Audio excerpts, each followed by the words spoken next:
ช่วงสนทนาช่วงท้ายเช้าวันอังคารที่20พฤษภาคม2568ว่าจังไหนเนาะ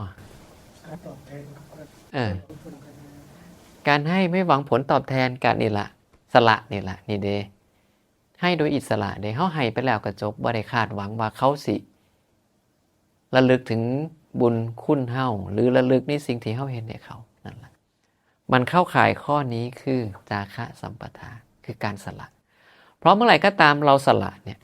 เฮาบ่ได้คิดต่อได้ใดบ่ได้ให้มันเป็นบุญเป็นคุณบ่ได้ให้มันเป็นหยังเลยนั่นล่ะถึงจะนับว่าเป็นการเสียสละอย่างแท้จริงนี่แหละดังนั้นถ้าพูดให้เข้าใจง่ายการให้ไม่หวังผลตอบแทนก็นับอยู่ในจาคะหรือสละนั่นแหละแม่นบ่เฮาสละของไปนี่เฮาบ่ได้คาดหวังหยังใดแต่คันเฮาให้เนี่ยเฮายังมีว่าเจ้าต้องอันนี้ก็ค่อยได้แม่นบ่คันให้นี่มันสิมีขอแม่ถือแต่ว่าคันสละนี่คือจบเห็นบ่เสียสละเขาก็ยังว่าเสียสละนั่นน่ะสบายแล้วบ่ได้คิดต่อเนาะผู้ลางคนยากเด้ให้เขาไปแล้วก็ไปซองเบิ่งโอ้ก็สิเป็นอันนี้บ่เนาะเห็นเขาเอาไปถูเฮียนก็โอ้ยเป็นถูกเสียบักอย่างงามนึงยังเอาไปถูเฮียนบัดนี้ก็ให้เขาไปแล้วก็สร้างเขาแล้วก็สิไปอ้อมขอกไก่ก็แล้วแต่เขาติเนาะก็เสียเขาบ่แม่นเสียเฮานี่แล้วเขาน่าจะยินอยู่ทางบ้านเขาน้อยว่าเริ่มการหวังผลนะสมมุติว่าไปทานผักก็ต้องหวังผลอยากให้มีวันดาอย่างนี้ตามได้ยินมาแบบแล้วก็ให้ของปานี่มันก็สิได้ของปานี่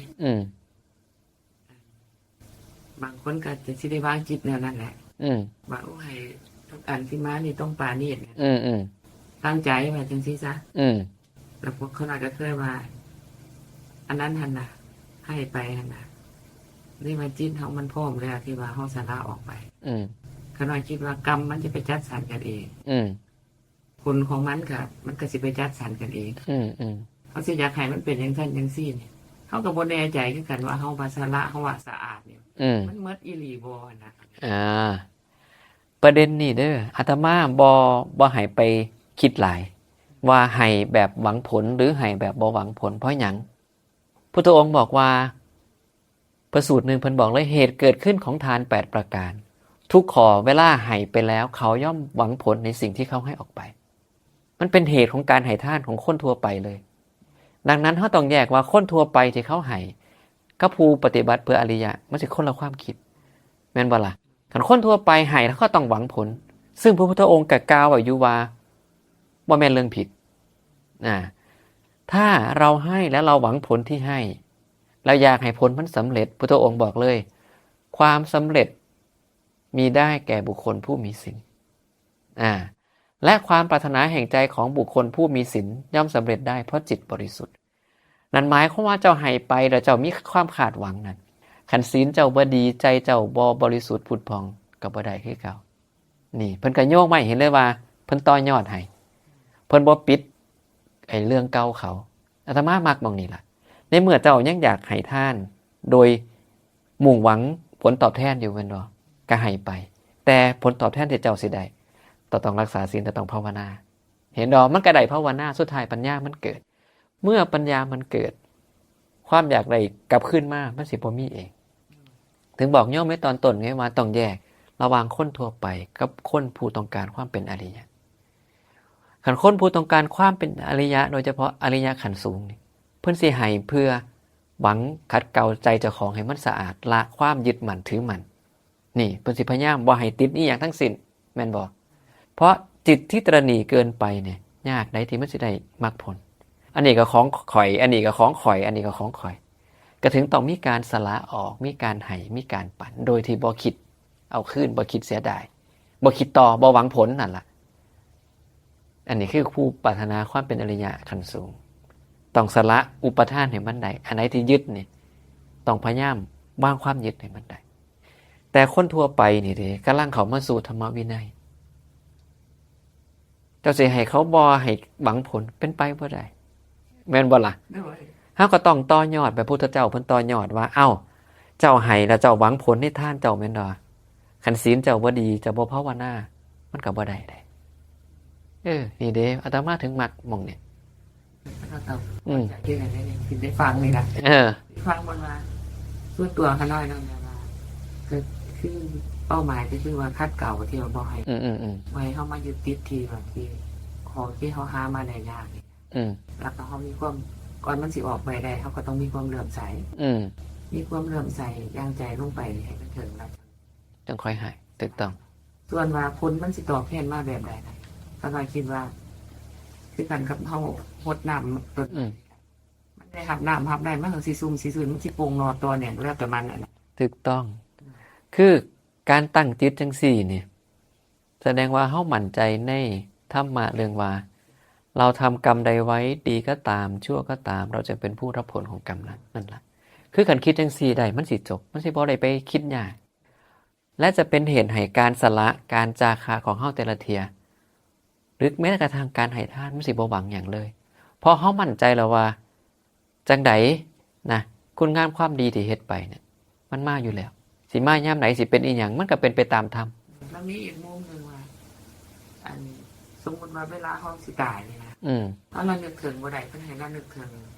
ถึงจาคะนี่เพราะเราก็ยังบ่ทันเข้าใจตัวนี้เองประมาณคันเรานึกถึงจาคะสิละนึกแบบใดคือขน้อยนี่มันลืมเลยได้ขนาดยังไปแล้วพอน้องก็ลืมไปเลยไงว่าสิไปนางคือว่าโอ้ไปสร้างโบสถ์ศาลาอยู่หันอยู่นี่โน่นนี่นะโดนมันกับบุตรคิดพอเดินนอกจากไปวัดหรือไปแนมเห็นเขามีบุญในเรื่องครั้งหนึ่งเขาเคยเห็นคือในซ้ำนี้ด้วยความว่าอนุสติคือสิ่งที่ควรนึกถึงเนืองๆมันมี6 ข้อการนึกถึงจาคะก็เป็น1 ใน 6ซึ่งพุทธองค์บ่ได้บังคับขันนึกถึงใดก็นึกบ่ได้ก็บ่เป็นหยังนึกช่วงแรกเพิ่นว่าเฮาโชคดีที่หมู่สัตว์ทั้งหลายเป็นผู้ถือความตนีครอบงำแต่เฮานี่มีใจปราศจากมลทินนะปราศจากสิ่งที่เฮ็ดให้ใจเศร้าหมองนั่นแหละแล้วก็อยู่คล้องเลื่อนในเพศคฤหัสถ์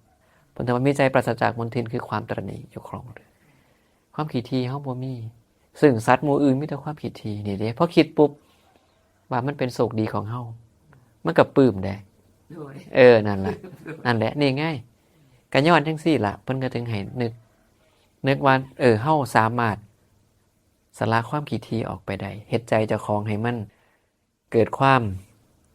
ผ่องใสขึ้นมาได้เพราะเฮาละมลทินออกไปแล้วนั่นน่ะในจิตในใจของเฮาคันนึกบ่ออกก็บ่จำเป็นเพราะมันยังมีเหลือพุทธานุสติธรรมานุสติสังขานุสติศีลานุสติอีกเห็นบ่มีแต่หลายอย่างก็อยู่ที่ว่าผู้ใดถนัดแบบใดการเล่นอยู่ขนาดแบบว่าเรียนมาศึกษานี่เป้าหมายคือจะหลุดพ้นเนาะแต่มันสิหลุดพ้นขั้นใดครับก็ตามเหตุที่เขาสร้างได้เป้าหมายทุกคนกันมีความปรารถนาว่าอยากหลุดพ้นจากอบายภูมินี่แหละก่อนเนาะแต่ว่าขั้นในเมื่อมันได้อยู่ระดับนี้ก็สิมีความคิดเห็นแล้วว่ามีความหวังวันว่ารุดคนในระดับนี้อาจจะมาอยู่เรือ2 ภพมนุษย์กับเทวดาอย่างนี้นะเทวดามันก็มีตามแต่ละชั้นมนุษย์มันก็มีตามแต่ละชั้นเป็นวันดาเป็นไปนะแล้วคนนี่นะถ้ามันก็เทียบง่ายๆว่าจังไรมันก็สิเห็นทันแหละอย่างน้อยก็สิบริตุไปข้ามเรือเพื่อตรงใต้อย่างนั้นนะก็มีในบางเทื่อมันก็พูดขึ้นมาในใจคือมันเบิ่งง่ายๆว่าสิ่งที่เฮายึดถือสิ่งที่เฮายึดมั่นเนี่ยเฮาเริ่มว่างได้ดีบ่คันเริ่มว่างได้ดีบ่ก็แสดงว่าอุปทานมันค่อยๆน้อยลงแล้วต่อมาก็เบิ่งสิ่งที่มันอยู่ทั้งในใจเฮาพวกอารมณ์ทั้งหลายความคิดความบ่พอใจทั้งหลายเฮาว่างได้ดีขึ้นบ่คันว่างได้ดีขึ้นก็แสดงว่ามีลุ้นอีกอันนึงที่ต้องพิจารณาคือปัญญาเฮาเกิดบ่เห็นอีหยังนี่เฮาเห็นโดยปัญญาบ่คันเห็นโดยปัญญาไปในทุกเรื่องแล้วมันสิเกื้อกูลต่อการปล่อยการว่างมันสิเกื้อกูลต่อการในการละสิ่งที่เฮายึดมั่นถือมั่น เพราะปัญญามันเกิดตั้งแต่เฮาคุยกันเด้อันนี้สุดท้ายมันก็กลับคืนสู่ของมันทรัพย์สินทั้งหลายที่เฮาหามาหรือที่เฮามีครอบครองเฮาก็ครอบครองแค่ช่วงระยะเวลาหนึ่งเท่านั้นถึงเวลามันก็เปลี่ยนมือเปลี่ยนเป็นของผู้อื่นจังพื้นนี่แถวนี้คือกันก่อนคนหมู่บ้านนี่สิอพยพมามันก็ขายมันก็คือป่าแต่ก่อนที่เป็นป่านั่นมันเป็นของคนยุคเก่ามาก่อนเนี่ยคนยุคเก่าก็มาถือเอาทรัพย์สมบัติพื้นดินหม่องนี้คนยุคนั้นตายไปก็กลายเป็นป่าคนยุคใหม่รุ่นพ่อใหญ่เฒ่าแล้วมาบุกเบิกก็ครอบครองมารุ่นพ่อใหญ่เฒ่าเบิดไปก็เป็นรุ่นปู่รุ่นย่ารุ่นปู่รุ่นย่าแล้วก็เป็นรุ่นพ่อรุ่นแม่บัดนี้ก็มารุ่นลูกอนาคตก็สิเป็นรุ่นหลานเห็นบ่มันก็เปลี่ยนมือไปเรื่อยๆนี่ล่ะคันเฮามีปัญญาจังซี่เฮาก็สิมองว่าทรัพย์สมบัติทั้งหลายมันที่เฮาหามาได้มันเป็นของใสเพื่อให้ชีวิตเฮาบ่ลำบากเพื่อให้เฮาได้สามารถประกอบบุญกุศลต่อไปแต่บ่แม่นสิ่งที่เฮาสิมายึดว่าเฮาว่าของเฮานี่ล่ะคันเฮามีปัญญาอันนี้มันสิเกิดถึงบอกว่ามันเกื้อกูลต่อการวาดแล้วก็ขออีกคนนึงได้มาเมื่อคืนนี้ได้ฟังอันนี้เมตู้ครูเพชรเราถามเรื่อง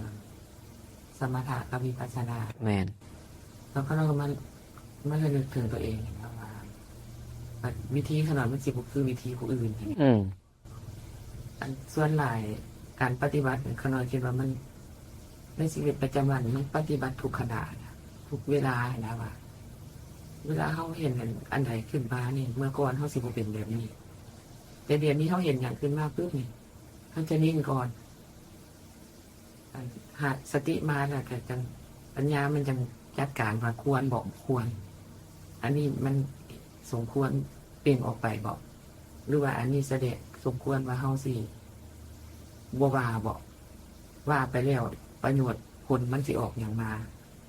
มันสิผลคือกระทบคืนมาเฮาจังซี่เอาก็จะสิแยกได้ว่าอันนี้บ่ควรมันเป็นอกุศลบ่ควรอะไรผิดดับแล้วมันก็ตัดเองของมันแต่จะให้เขานอนมานั่ง 2-3 ชั่วโมงว่าให้จิตอารมณ์อันเดียวนี่นะแค่ 2-3 นาทีนี่มันยังบ่อยู่มันจะอยู่แป๊บเดียวนี่มันก็เห็นไปมันก็คิดปีนอยู่ตลอดนะเพราะฉะนั้นแล้วคนนั้นก็เลยเห็นว่ามันคุมบ่ได้คุมบ่ได้ก็คุมบ่ได้ก็ต้องคุมคุมให้เห็นสติให้เห็นมันว่ามันเป็นจังซี่แหละเฮาสิควรเอาจังได๋ต่ออย่าลืมเด้อเวลาสิตายคันคุมบ่ได้ยากได้แม่นว่าคันว่าคุม 2-3 นาทีบ่ได้คันมันสิตายมานี่หาลังเทื่อมีผู้มาเว้าใส่แล้วมันอกุศลเกิดเด้เจ้าสิเบรกจังได๋อย่าลืมคิดเพื่อตรงนี้นำแต่ว่าในการปฏิบัติที่เว้ามามันก็แม่นอยู่เพื่ออีหยังเพราะว่าเฮาปฏิบัติก็เพื่อเอามาใส่ในชีวิตการที่มีหยังเกิดขึ้นปุ๊บเฮานิ่งก่อนนั่นน่ะคือการเฮ็ดใจให้สงบแล้วมันก็คือสมถะไปแล้วได้นั่นแล้วก็พ่อเฮาเฮ็ดใจสงบแล้วมันก็สิมีปัญญาในการที่สิพิจารณาว่าเฮ็ดจังไดต่อไปก็เราจะคิดตัวนี้มากขึ้นแบบนี้ว่าตอนนี้มันบ่มีเวทนานี่สติมันจะเห็นแต่ตอนนั้นมันเจ็บมันปวดนี่นะมันสิเอาอยู่บ่ยากขนาดพระในสมัยพุทธกาลก็ยังบอกกับพระภูมิพระภาคเลยว่าเมื่อทุกขเวทนาทางกายมันแห้งใจเพิ่นเฮ็ดสมาธิบ่ได้นี่ขนาดพระเด้นี่โดยมันเป็นบททดสอบบางนึงที่ว่าเรียนมานี่แหละแม้แต่ฟังธรรมะมันยังบ่อยากฟังได้ครับเพราะว่ามันบ่ได้มันบ่สงบปานน่ะยินเสียงธรรมะมันยังบ่อยากเอาได้มันถึงขนาดนั้นกันนั้นแล้วคนบ่เคยได้ยินได้ฟังว่าฮอดยามเราเอาไปยัดใส่ให้ฟังนี่มันสิบ่มืดตึ๊บมันยากตัวโดยมันยากก็เขาพยายามอยู่จ้าเด้อความสงบแห่งใจนี่ต้องหาเวลาบังคับให้มันได้เพราะเวลาสิตายเฮาบ่ฮู้ได้ว่าเวทนาตอนตายแห้งบ่แห้งมีผู้ใดมาโศกมาเศร้าไกลๆบัดนี้จากที่เคยวางได้หามันไหลไปสิจังได๋เรื่องเทื่อลูกหลานมาโศกมาไห้ทั้งข้างนี่เด้สิห่วงเขาบ่เอาหอนๆยามแล้วปล่อยได้อีหลีบ่เวลามันเจ็บแห้งๆนี่โทสะมันก็สิเกิดซะแล้วโอ้ยแม่นเบิดแล้วก็สิว่ามันคือเจ็บคือปวดคือเห็นผู้เราเป็นนั่นน่ะเอาปืนมาให้เด้เอาปืนมาให้เด้ยิงบาดเดียวเขามันแล้วแล้วน่ะนี่น่ะ นั่นแหละก็สิเทิงขั้นนั่นแหละมันเหลือแล้วนี่ปืนมานี่เอามันบาทเดียวมันจบแล้วสินะก็คือกันแม่ตู่อยู่ฟลอริดาก็เป็นเพิ่นยังว่าเพิ่นสอบบ่ผ่านช่วงเพิ่นก็เป็นมะเร็งคือกันช่วงเพิ่นป่วยหนักๆนั่นเพิ่นเอาบ่อยู่เลยเวลาเวทนามันมาประคองอีหยังบ่ได้เลยนี่แล้วก็เราก็ยืนเบิ่งแล้วเนี่ยโอ้มันขนาดนี้นี่เฮานี่บัดนี้นะประมาณบ่เอาปืนมาจนนั้นแม่เพิ่นตอบมาจะมาที่ไสปืนหันปืนน้ำแพงบ่มีอยู่เพื่อนเฮ็ดให้เราคายไปนะเฮาประมาทบ่ได้ใดขนาดภิกษุในพุทธกาลเพิ่นก็ยังถูกปัญหาว่าเวลาที่เวทนามันมาแห้งๆยามป่วยน่ะก็คุมบ่อยู่ปัจจุบันก็มีให้เห็นน่ะแม่ตู่ผู้นั้นเพิ่นก็เป็นนักปฏิบัติได้เพิ่นยังบอกเลยว่าเพิ่นสารภาพเลยเพิ่นสอบบ่ผ่านบัดนี้ก็น้อยเห็นผู้นี้มันเป็นจังซี่มันสิเป็นแล้วเจ็บไปขาดเลยบัดนี้หลังจากขาดละเมิดสติบัดนี้แต่ว่าลมหายใจยังมีอยู่ต่อมาอีก36ชั่วโมงแล้วจังเมิดลมหั่นน่ะแล้วตัวนี้นี่จะบ่มีแล้วบัดนี้อยู่ซื่อๆแหละรับอย่างเดียวตัวนี้เพราะว่าขันความเจ็บปวดบ่มีมันก็ดีไงขึ้นอยู่กับว่าเรารับรู้บ่หรือบ่รับรู้แต่ถ้าเบิ่งแล้วการรับรู้ความเจ็บปวดบ่น่าสิเกิดขึ้นเพราะคันมันมีความเจ็บปวดสิ่งที่เห็นคือกายมันสิกิ่งไปกิ่งมาทุรนทุรายคันนิ่งก็แสดงว่าบ่ปานใดมันนี่สมมุติเพราะว่ามันขน้อยคิดว่าเพราะขน้อยเป็นผู้หญิงเนาะเวลาสิเกิดลูกนี่นะมันก็เจ็บว่าเอิ้นว่าสิตายพุ่นแหละแต่ว่ามันไล่ขึ้นมาว่าเวทนามันก็มีการมันบ่แม่นสิตลอดเกิดดับคือกันมันก็มีระยะห่างมันบ่แม่นตู้ให้หันใจคำว่าต้องตายแท้ไหนมันบ่หยุดแหละแล้วมันให้หันใจบัดนี้มันเจ็บเอาอีกสุดๆๆแล้วมันกัดค่ายมันเมิดเลยบัดนี้มันโคตรเลยเดี๋ยวมันเมิดหั่นน่ะแล้วถามมาขณะที่ว่าเราหยุดแล้วเราบ่นิ่งเราบ่ทุรนทุรายเรามีแต่รับอย่างเดียวสมมุติว่ากรณีที่ว่าเฮาไปอยู่จุดนั้นนี่นะแล้วได้ฟังธรรมะอยู่ตลอดนี่มันสิระลึกได้บ่เนาะเพราะว่ามันยังหายใจอยู่ดิเป็นไปได้และเป็นไปบ่ได้ว่าตอนนั้นเนี่ยสมองเราเฮ็ดงานหน่อยจนกระทั่งบ่รับรู้เสียงที่ได้ฟังบ่ผู้ลางคนก็มีว่าแค่หลับตาซื่อๆร่างกายบ่ติงแต่ว่าหูได้ยินหลายคนเป็นจังซั่นมันมีงานศึกษาของต่างประเทศเขาไปเบิ่งทดสอบกับคนไข้โคม่าที่อยู่ ICU ที่บ่ได้สติเมื่อเอาเสียงไปให้เขาได้ยินมันมีการตอบสนองแต่ตอบสนองอยู่ภายในไม่ตอบสนองภายนอกเอาเสียงหมาเห่าคนหัวล้อเอาเสียงเคาะประตูเข้าไปมันมีการตอบสนองที่ต่างกันเลยทางในแต่นอนนิ่งๆคือเก่านั่นแหละจังซั่นสมควรอย่างยิ่งคือคันยังมีลมหายใจอยู่เปิดเลยแล้วอย่าไปเว้าอีหยังเฮ็ดหยังให้เขารู้สึกจิตตกเสียงห้องไห้เสียงคนลำพึงลำพันแบบว่าเสียอกเสียใจนี่อย่าให้มีเพราะเขามีโอกาสได้ยินเพราะเขาน้อยเขาพยายามกันเลยกันหมดเลยหลังจากเห็นเราบอนแล้วเงียบแล้วแล้วก็กันหน่อยว่าให้ไผเข้าปิดประตูเลยผู้ใดเข้าไปก็ยืนเบิ่งได้ซื่อคือห้ามเว้าบ่เว้าใจขาดไปแล้วยังบ่ให้เว้าได้ค่ะ3 ชั่วโมงครึ่งได้ห้ามเลยมาก็มายืนเบิ่งซื่อถูกต้องออกไปบ่แตะต้องพอถึงเบิดลมแล้วร่างกายทำงานอยู่ได้ข้างในก็ทำงานอยู่อีกโดนเติบเพราะว่าเราเบิดลมนี่แค่6 โมงครึ่งตอนแรกเนาะ10 โมงครึ่งพวกเขาน้อยจังไห้หมู่เพื่อนเขาเจ้าหามาเปลี่ยนเสื้อผ้าอย่างแล้วก็ปรับเตียงให้ท่าซื้อตุ่มไข่นอนธรรมดาแจ้งมา8 โมงเช้าพี่พวกเขาน้อยจังไห้พวกอันลงแช่ตู้เย็นพวกเขาน้อยมาใส่ยาดิ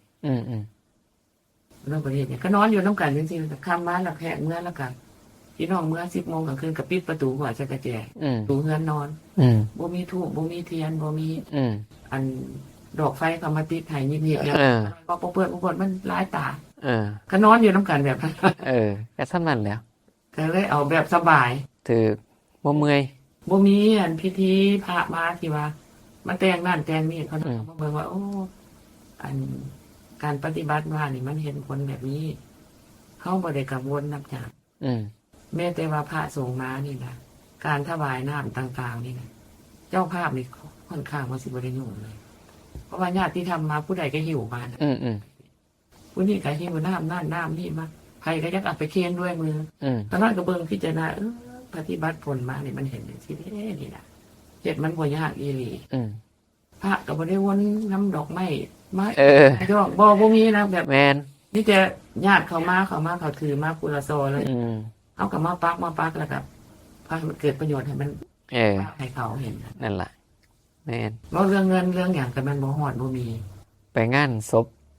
มานี่โอ้ยพิธียาวตะบ่มีบวชจังได๋ค่ะมีผู้นึงแล้วมาเสนอว่าได้รับปากกับเราแล้วว่าสิบวชให้เราสิให้เราจองพระเหลืองเขานอนได้ถามเราปืนไปใจเจ้าพ่อหมอเจ้าสิบวชเจ้าไปบวชแค่2 ชั่วโมงนี่เขานอนบอกตรงๆแบบนั้นว่าเจ้ากับข่อยมันคือกันต่างแต่ว่าเจ้าไปโกนผมแล้วจะปีเปลี่ยนผ้ามาใส่จิตใจเจ้าคือกันกับข่อยสิ้นเจ้าระดับใดแล้วเจ้าสิไปใช้ชีวิตต่อไปเจ้าสิมีถูกบ่พอใจยังเฮ็ดงานอยู่ประโยชน์สำหรับพระเพิ่นพระภิกษุสงฆ์เพิ่นปฏิบัติดีอยู่วัดนั่นน่ะเป็นสาว30แม่ซีแม่ขาว30-40มันสิบ่เลิศกว่าเจ้าบอกเขานอกกว่าสิเอาคักๆได้ตัวนี้เขาน้อยก็บอกแล้วก็บ่มีงานบวชบ่มีพิธีว่าแบบประเพณีเนาะเพิ่นต้องให้บวชหน้าศพน่ะ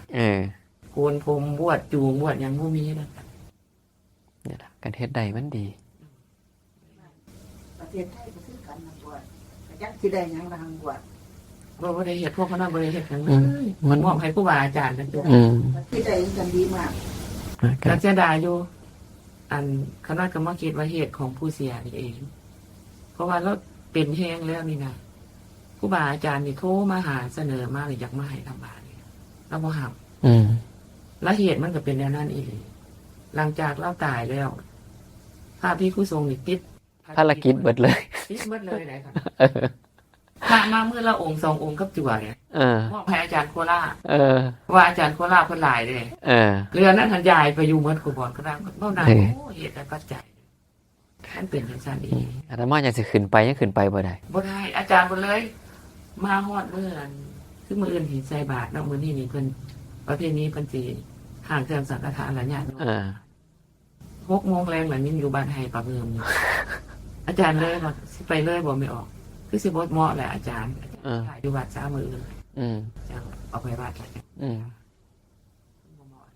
แม่นนั่นล่ะมื้อนั้นอาจารย์โคราชกับจั่วอาจารย์โคราชองค์นึงกับจั่วองค์นึงย้ายกันเด้อมันเหตุไปจังซี่เพราะว่าเรามีชีวิตอยู่เราก็บ่รับได้แล้วยังมีความคิดของเราอยู่นะกันนี่แล้วแต่ละคนไปบอกเอาสิตอนสิตายใครไปฟังเห็นบ่มันก็มีกรณีเห็นอยู่ยากบัดนี้ตอนสุดท้ายก็นอนแล้วไปเว้าอีกน้าสาวมาเบิ่งเจ้านี่มันโอเคอยู่ได้อันเจ้าก็ยังอันนี้ปากบ่ได้เว้าได้ยังมีอารมณ์เย็นๆแจ่มใสอยู่อันเจ้านอนอยู่บนเตียงนี่นะป่วยนี่นะพระสงฆ์เพิ่นมาเพิ่นก็ยืนได้ก็เอาผ้าปกอย่างปกไปธรรมดาแล้วก็เขาเนาก็บ่บอกว่ามาให้ธรรมะกันนั่นล่ะให้พระสงฆ์เพิ่นมาอุทิศส่วนกุศลแล้วก็ให้เพิ่นมาแผ่เมตตาให้สรรพสัตว์ทั้งหลายแล้วได้ยินแบบนี้แล้วยังครับบังเอิญบ่เหมาะอีกบัดนี้แม่เพิ่นว่าผู้ดีละหลานมาแต่อาจจะปืนเราเป็นดอกเตอร์เราหักตรงนั้นผู้นั้นมาแล้วจังมวนอาจารย์โคราชมาอาจารย์โคราชบ่อยู่อีกบัดนี้อาจารย์โคราชกับขน้อยลงไปจำปาสักไปหาอาจารย์บุญเนาอีกเหมือนมันก็เลยขน้อยขึ้นมาแต่อาจารย์บุญเนามื้อนี้มื้ออื่นมาแล้วก็สิ้นใจแล้วก็จบไปคือเก่าบ่ได้จังได๋สิบ่ได้ขนาดว่าจังได๋ก็บ่ได้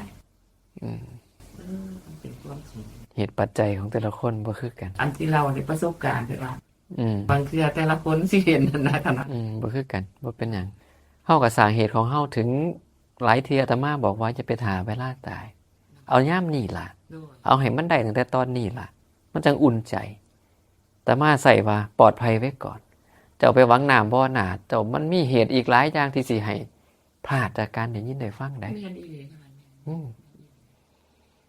แล้วก็คันเวทนามันมาแห้งๆเนี่ยโอ้ยเจ้าบ่ได้อยากฟังหยังดอกโอ้ยอยู่หั่นล่ะนั่นล่ะแต่เราก็สู้ด้วยนะสู้สุดขีดแล้วจะบ่เทิงขันหอมหัวขับบ้านขับเมืองแล้วมีในวันแล้วมีแต่ว่าแล้วมีแต่ข้างโอ้ยดีจังซั่นน่ะแล้วมีแต่ว่าโอ้ยมันคือทรมานแท้มันขนาดก็บอกว่านี่แหละคือการเกิดนั่นให้หมู่ครู ทุกคนเกิดมาต้องพบจุดนี้ มีหน่อยที่สุดที่ว่า แบบบ่มีเวทนามันจะแทบสิบ่เห็นเลยบ่เห็นตอนตายมันก็เห็นตอนยังเป็นอยู่ถูกต้องนั่นก็บอกว่าทิ่มอันทิ่มมันไปที่ว่ามันบ่แม่นครับยอมทิ่มกายตัวนี้นี่นะละอะไรมันทิ่มบ่ได้ก็คือเห็นความมันเป็นจังซี่แหละมันเปื่อยมันเน่านี่สุดท้ายมานี่แยงมือแยงแขนขึ้นมามันบ่มีหยังมันเหลือแต่เกิดกับหนังแล้วกับกระดูกสุดท้ายมันก็สลายแล้วเราก็ไปยืนเบื้องต้นเก็บกระดูกอีกได้ไปเบิ่งได้พิจารณาบักอย่างคักนะอย่างคักเลยนี่บ่เจ้าสิมาเจ้ายังสิมาชื่นชมยินดีในคำสรรเสริญเยินยอนี่แหละสุดท้ายนี่แหละเจ้าจังซี่ท่านเจ้ายังสิไปอยู่ในคำสรรเสริญเยินยอนี่ติดอยู่หั่นนี่เจ้าสิได้มาเป็นแบบนี้อีก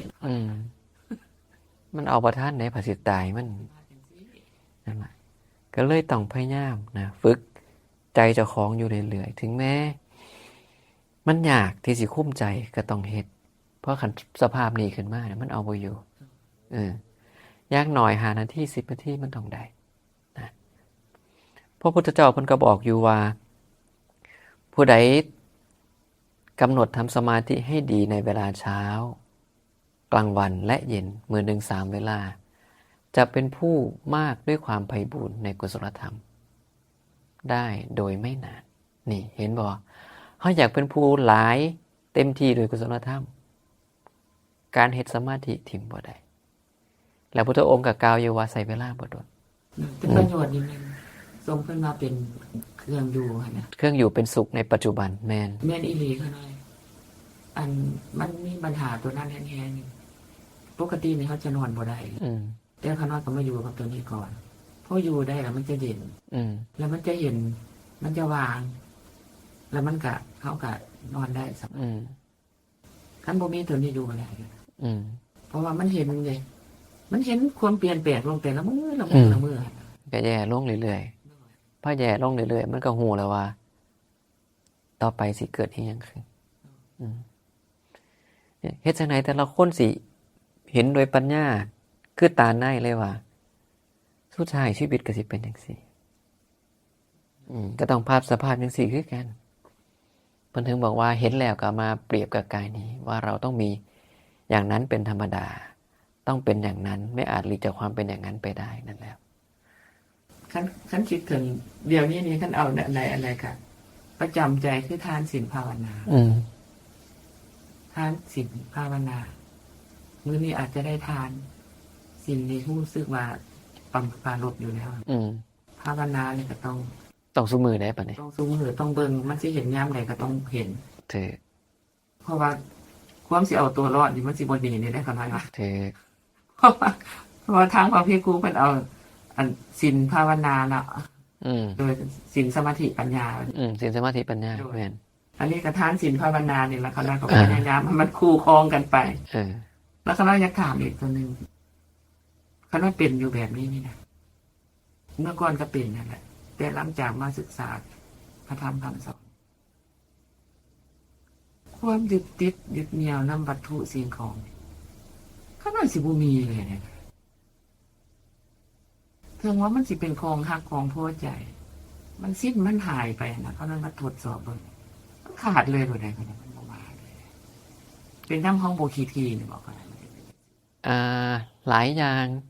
เริ่มอันแรกเริ่มจาก1เฮาได้ยินได้ฟังธรรมก่อน2เฮาฟังแล้วเฮาเกิดความเข้าใจและเห็นโดยปัญญาพอเฮาเกิดความเข้าใจและเห็นโดยปัญญาก็ถึงเข้าใจแล้วว่าอันนี้มันบ่แม่นของเฮาความยึดถือความยึดมั่นในของภายนอกมันถึงเบิดไปพอมันเบิดไปได้เฮาถึงสามารถบ่คิดทีได้นั่นล่ะมันมาจากนั่นก่อนมาจากการได้ยินได้ฟังธรรมมาจากการที่เฮาเกิดปัญญาก่อนความคิดทีมันถึงเบิดมาเบิ่งประโยชน์อันมาเบิ่งความก้าวหน้าทุกผู้หญิงนี่มันสิควรคู่กับอันของใส่เนาะตัวอย่างกระเป๋าหน่วยนึงมันราคาบ่ถึงเลยนะมันเป็นแสนเลยนะแต่ว่าเฮาเอาไปให้เขาทำความสะอาดแล้วก็เฮ็ดมันพังเขาเลยวางเลยแหละมันเป็นธรรมดา บ่ว่าแต่วัตถุสิ่งของทุกอย่างในโลกมันพังกันง่ายๆถึงบอกว่าการที่เฮาหูจักว่าธรรมดาได้นั่นคือปัญญาของเฮาและการที่เฮาเข้าใจว่าทุกสิ่งทุกอย่างมันแตกสลายได้เป็นเรื่องธรรมดาเป็นมันเพได้มันพังได้ก็ผ่านการได้ยินได้ฟังมาได้นี่ง่ายถึงบอกว่าการได้ยินได้ฟังถ้ามันเป็นบาปเบื้องต้นพอเฮาฟังแล้วเฮาเข้าใจปัญญาเฮาเกิดวันนี้ที่เหลือมันก็เลยไปโดยธรรมดาธรรมศาสตร์ของมันเป็นไปเห็นทำอีทันก็บ่เอากลับบ้านค่ะมาพิจารณานะมันก็ยังแตะต้องน้อยนึงแต่ว่ามานั่งเบิ่งขึ้นแล้วครับที่แรกก็เขียนข้อความไปล่ะเขายังบ่อ่านแล้วมันหกมาดิมันบ่เห็นแล้วเฮาเห็นนะได้ว่าบ้านนึงทุกสิ่งทุกอย่างเฮาวางหมดหั่นน่ะมันบ่ได้ที่เฮาสิฮักสิหวังแค่มันก็ติดเฮาไปบ่ได้หั่นน่ะมันก็เป็นธรรมดาแหละแต่ผมบ่อยากให้มันขาวบ่อยากให้มันลนมันอย่างมันยังรุดตะกี้มันมีบักกะลามันยังรุดอยู่ในกายเฮานี่อันนี้เป็นวัตถุนึงเขาสมมุติขึ้นมาเฮาสิไปสำคัญฮอดขนาดนั้นถึงขั้นดึงจิตใจเฮาไปในทางอกุศลสมมติว่าเฮากำลังบ่พอใจตอนเฮาไปตายต้องสิบ่ไปนรกเลยบ่เขาน้อยก็ปาลบเข้ามาเลยได้ขาดเลยแล้วก็เห็นผู้เฮ็ดมันก็เป็นมิตรธรรมดาเลยบ่มีกันนี่แน่พุทธองค์ถึงให้พิจารณาด้วยปัญญาเห็นล่ะกันที่โยมบอกมานี่คือมันเป็นลักษณะของผู้พิจารณาด้วยปัญญาได้นั่นและพิจารณาในมุมที่มันถูกต้องมันก็เลยละได้โดยเด็ดขาดเฮาก็อาศัยหลักการเดียวนั้นล่ะหลักการอันเดียวกันนี่ล่ะการเรื่องอื่นๆให้สิ่งที่เฮาว่างว่าท่านได้เฮาก็ต้องเริ่มปล่อยแต่ของไกลตัวล่ะแล้วก็เริ่มมาปล่อยของไกลตัวมีคนเว้าให้กันจังซี่ว่าเขาน้อยนี่อาจจะบ่ทำหน้าที่ตัวเองโดยเฉพาะกับลูกกับหลานเขาน้อยจะบ่มีความผูกพันนะผูกพันแบบว่าไปเกาะไปหอยไปสอดไปซ่องไปยังเขาน้อยพัดคิดแต่ว่าสัตว์โลกเป็นไปตามกรรมเขามาจังซั่นเรื่องของเขาครอบครัวมีผัวมีเมียมีลูกมีเต้าเขาท้องเสียหมดบ้าน5คนนี่นะการท้องเสียพวกมันไปเข้าห้องน้ำบาดเดียวมันสิตายโลดเขาก็ต้องหาวิธีช่วยเขาบ่แม่นว่าเฮาสิเล่นไปช่วยเขาเด้เขาได้ป้าเลยค่ะเจ้าต้องใช้ปัญญาเจ้าสิคุ้มครองลูกเต้าเจ้าต้องเฮ็ดสมัยเขาเลี้ยงเจ้าก็ไปเฮ็ดเองเขาต้องก็บ่เป็นทุกข์เขาต้องก็บ่ไปซองเบิ่งนั่นป้าเลยเพราะว่าอีหยังหน้าที่ของแม่ก็มีแค่ว่าห้ามเสียจากบาปให้ตั้งอยู่ในความดีในการศึกษาหาคู่ครองที่เหมาะสมแล้วก็ให้มรดกคันเฮาเฮ็ดหาอย่างนี่ครบแล้วก็คือหน้าที่เฮาสมบูรณ์แล้วสุดท้ายมันเป็นเรื่องของเขาแล้วเจ้าว่าโอ้ยเจ้าก็โพดดอกจังซี่จังซั่นคันเขามาหาอันก็มีความรู้สึกว่าเขาเป็นลูกเป็นหลานธรรมดาเพื่อเขามาอยู่นำโดนๆเรื่องงุดหงิดซะแม่บ่อยากให้เขาบ่พอพานัดตัวเขาตายไปเดียวนี่ไผสิมาเบิ่งเขาพานะเขานำมาบอกให้พอตัวเจ้าอย่าไปเฮ็ดหลายเดี๋ยวนี้เจ้า76ปีแล้วเจ้าว่าเจ้าเป็นห่วงเขาบ่มีผู้เบิ่งว่ามันจะตายมื้อแรงนี่ได้ซั่นน่ะผู้ใดสิเฮ็ดให้เขามื้ออื่นน่ะนะจะต้องเบิ่งแก้วใดเขานอนก็บอกค่อยซอยเจ้าบ่ได้เด้อพอกินข้าวพอก็อิ่มเจ้าบ่กินเจ้าบ่อิ่มเรื่องของเจ้าล่ะเขาก็บอกเมื่อยเว้าแล้วดิมันติดเมื่อยบ่ได้เมื่อยก็ต้องเว้าคือพระภูมิพระภาคไงเพิ่นให้มองว่าสิบ่เว้าคันเปลี่ยนคนจากอกุศลให้ตั้งอยู่ในกุศลใดพระองค์บอกว่านี่คือเรื่องใหญ่ให้เอาตรงนี้ก่อนคันเฮาเว้าปากเปียกปากใสแล้วมันเปลี่ยนได้ให้เว้าคันเว้าแล้วเปลี่ยนเข้าบ่ได้ก็ต้องเศร้าว่างอุเบกขาไปเลยขนาดตอนเมื่อกี้นี่เขาอาจจะส่งขึ้นไปเบิ่งคนเจ็บมา 6:00 นแลงพอ 10:00 นกลางคืนเขาน้อยส่งขึ้นไปอยู่ทุกมื้อทุกแล้วเขาได้มาเพิ่นมา 2-3 มื้อเขาได้ถามเพิ่นว่าไปเบิ่งคนเจ็บได้อย่างใดก็ได้ไปอยู่นำมันแล้วเจ้าคิดบ่ล่ะวันนึงจะสินอนอยู่เทิงเตียงจังซั่นเจ้าจะไปคิดคือคำเว้าเก่าจะคำเว้าเก่าเจ้าได้จะบอกว่าข่อยบ่ให้มันยากไปดอกเอาน้ำกรดก่อนแล้วเรียบร้อยอันนั้นเจ้าคิดทางผิดได้อะไรจังซี่แล้วคณะจึงเห็นเพิ่นเบิ่งหนังละครสั้นนี่นะคณะก็ว่าพิจารณาเอาเด้อฮู้หมดได้นี่น่ะเจ้านี่บ่แม่นบ่ฮู้ได้ฮู้ก็ฮู้ยินก็ยินฟังก็ฟังเข้าไปใกล้ก็เข้าแล้วจังซี่มันเสียไปซื่อๆหมดชีวิตจะ76 ปีนี่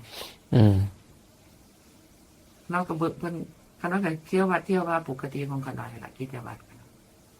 ขน้อยก็ว่าข้าเจ้าไปเจ้าก็เห็นเนาะอย่างไปเห็นนั่นนักบวชผู้มีศีลนี่จิตมันมีกำลังขน้อยก็ยกตัวอย่างตอนขน้อยทุกข์แห้งๆขน้อยจำเป็นต้องไปโทรหาครูบาอาจารย์แค่ได้ยินเพิ่นเว้าเนี่ยนะมันปลื้มมันลุกขึ้นมาแล้วมันบ่เสียมันสู้ได้ถ้าเขาสู้กับพ่อเองมีแต่มันสิลงได้ขนาดบางครั้งเนี่ยนะนี่สิอยู่เฮือนนี่สิอยู่บ้านนี่ประสานพุทธองค์เลยเพิงพระพุทธพระธรรมพระสงฆ์นี่แหละเขาเลยเป็นว่าอุตส่าห์ทุกคนก็น้อมตัวนั้นเข้ามาแล้วนึกแล้วยังบ่แล้วต้องได้ฟังนั่นน่ะครูบาอาจารย์มันให้เขาน้อยกระโทษไปเว้าเอาทำไมเขาน้อยเด้เขาน้อยกำลังทุกข์อยู่เนี่ยนะนั่นน่ะอาจารย์โทรไปหาอาจารย์ทวิไสอาจารย์เพิ่นนั่นแหละโรคทางกายกันเพิ่นเว้าคำเดียวเฮาก็ตื่นแล้วเด้โทรไปหาอาจารย์สินจรกันเพิ่นก็ให้มาปดบ่ได้โทรมาฮอดวัดเตมันคือเป็นจังซี่น้ำหนักลดลงมันบ่ได้เด้สิไปนำกันซะบ่นี่ล่ะอาตมาก็บอกแค่ว่าหูเบิดแล้วแค่ว่าหาเวลาพิจารณาโดยปัญญาแล้วก็เลือกวิธีของเจ้าของให้มันได้เพราะหลายเทื่อความหูมันมีเอามาใส่กันบ่เป็นตามพันเตเว้าเด้มันก็ตกผลึกมันก็ใส่บัดนี้มันก็เห็นบัดนี้นะถ้ามีมันคุณอยู่เขาเอามาใส่แล้วมันก็คอยใส่ลงตกลงมันใส่มันแจ้งมันเห็นมันก็วางแต่ก็สิผ่านมาได้ก็โอ้ยสาหัสสากันอยู่แล้วสาหัสครับสาหัสแห้งที่ว่าไปเห็นรูปที่ว่าไปอินเดียเพิ่นปั้นพระพุทธองค์ที่ว่าเรือแต่โค้งก็มาเห็นนางนั้นเป็นจังซั่นอีหลีเพราะว่าเราอ้วกเราอย่างเราเปลี่ยนเครื่องให้เราเขาจะถอดออกโอ้ขนาดนี้ได้นี่เนาะคนเพราะว่ามันสิตายได้ง่ายๆได้นี่นะกว่าถาดมันสิทำกว่ามันสิแตกกันอสรพิษทั้ง4เขาสู้กันบ่เป็นธรรมดาได้นี่นะคือเฮาสิไปหับกันก็มาน้อมว่าผู้สิตายเท่าตายแก่หมดกำลังวางซาแล้วอ่อนไปมันก็สิมีโทษเสียดดินไปเรียบคือกันได้นี่ครับมีเหลือบ่หลายที่เหลือก็วนอยู่ทั้งลางพุ่นแล้วถึงพระองค์บอกว่าพูดถึงฟังมีหน่อยผู้เลาะๆอยู่น้ำฟังอันนี้หลายข้าน้อยตัวนึงถึงประสูตรตัวนึงไปฟังน้ำครูบาอาจารย์เพิ่นว่านายโคบานผู้สลัดเลี้ยงโค2จำพวกนะผู้สลัดก็บ่สลัดกันน้ำมันอันงัวขามฟังข้าน้อยกับมันละนึงโอ้มันบ่สลัดก็ว่าเห็นแก้มน้ำแล้วก็ไหลลงรถบ่ฮู้ท่าขึ้นท่าลง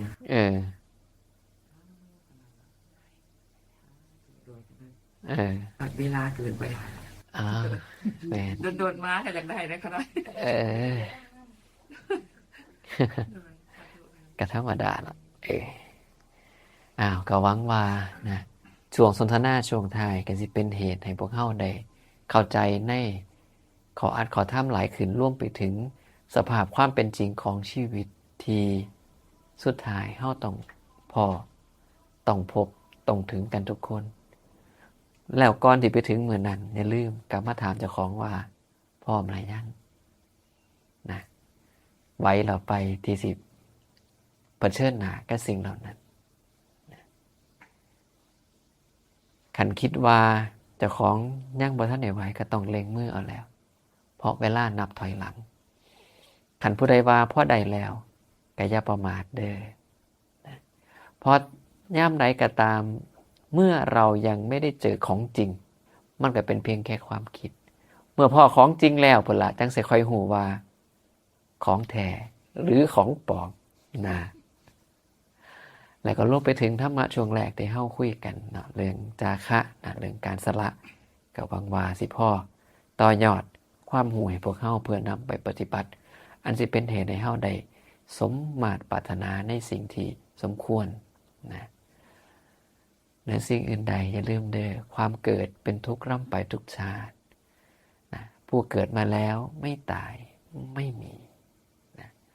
ความพัดพรากจากสิ่งที่รักเป็นทุกข์ความไม่อาจได้ตามปรารถนาก็เป็นทุกข์ความแก่ชราความเจ็บป่วยล้วนแต่เป็นทุกข์ทุกข์เปิดได้ถึงสิทุกข์สักใดก็ตาม เป็นสิ่งที่หนีบ่หมกเพียงแค่เฮาพร้อมเต็มโตในการรับมืออาศัยการฟังธรรมของพระผู้มีพระภาคอาศัยการพิจารณาโดยปัญญาให้เห็นอย่างถูกต้องแล้วการทำในใจของเฮามันจะค่อยเป็นค่อยไปจนกระทั่งเฮาปล่อยเฮาว่างเฮาละได้เองในที่สุดนะสุดท้ายก็ขออนุโมทนาในเจตนาอันเป็นกุศลที่พวกเรามาตั้งใจถวายทานมารักษาศีลมาปฏิบัติธรรมสมควรแก่ธรรมโดยเหตุปัจจัยอันดีทั้งหลายที่เราได้สร้างและสั่งสมมาจงเป็นผลให้เราได้รับอานิสงส์ตามที่พระผู้มีพระภาคตรัสเอาไว้ทุกประการไม่ว่าจะเป็นผู้มีความสุขความเจริญก้าวหน้าในหน้าที่การงานมีความสุขความเจริญก้าวหน้าในชีวิตทางโลกมีความสุขความเจริญก้าวหน้าในทางธรรมเป็นผู้ไปทางเจริญไม่ไปทางเสื่อมถึงความเจริญอย่างเดียวไม่ถึงความเสื่อมที่สุดก็ขอให้ได้ดวงตาเห็นธรรมสำเร็จผลอย่างนิพพานพ้นทุกข์ในอนาคตการอันใกล้โดยทั่วหน้ากันทุกคนทุกท่านเถิด